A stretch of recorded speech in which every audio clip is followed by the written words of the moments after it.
Hi అండి, అందరూ బాగున్నారా? నేను మీ స్వీటీ బేబీ. ఈరోజు దోశలు ఎంతో క్రిస్పీగా రావాలంటే పిండిని ఎలా కలుపుకోవాలి, దోశలు ఎలా వేసుకోవాలో చూద్దాం రండి. ముందుగా వన్ నైటే మినపగుళ్ళను నానబెట్టుకోవాలి. అవి బాగా నానిన తర్వాత వాటిని కడుక్కొని మిక్సీ బార్లోకి వేసుకొని బాగా మిక్సీ చేసుకోవాలి.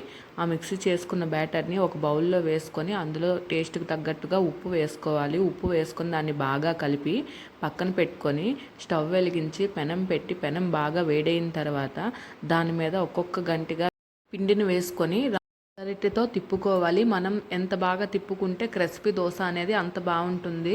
మనం మందంగా తిప్పుకుంటే దోశ అనేది కొంచెం లావుగా వస్తుంది. ఈ దోశలోకి టమాటా చట్నీ అయితే చాలా బాగుంటుంది. టమాటాలని ముక్కలుగా కోసుకొని స్టవ్ మీద ప్యాన్ పెట్టి అందులో వేసి వాటిని బాగా మగ్గించుకోవాలి. అది మగ్గిన తర్వాత అందులో చిన్న ఇంచు అల్లం, ఒక 4-5 పచ్చిమిరపకాయలు వేసుకొని వాటిని కూడా బాగా మగ్గబెట్టుకొని అందులో మనకు రుచికి తగ్గట్టుగా ఉప్పు వేసుకొని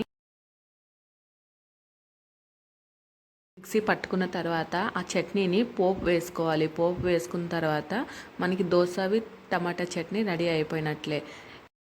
dosa with tomato chutney taste అయితే చాలా బాగుంది. మీకు కనుక ఈ వీడియో నచ్చినట్లయితే like, share and subscribe sweety baby ఛానల్ని సబ్స్క్రైబ్ చేసుకోండి.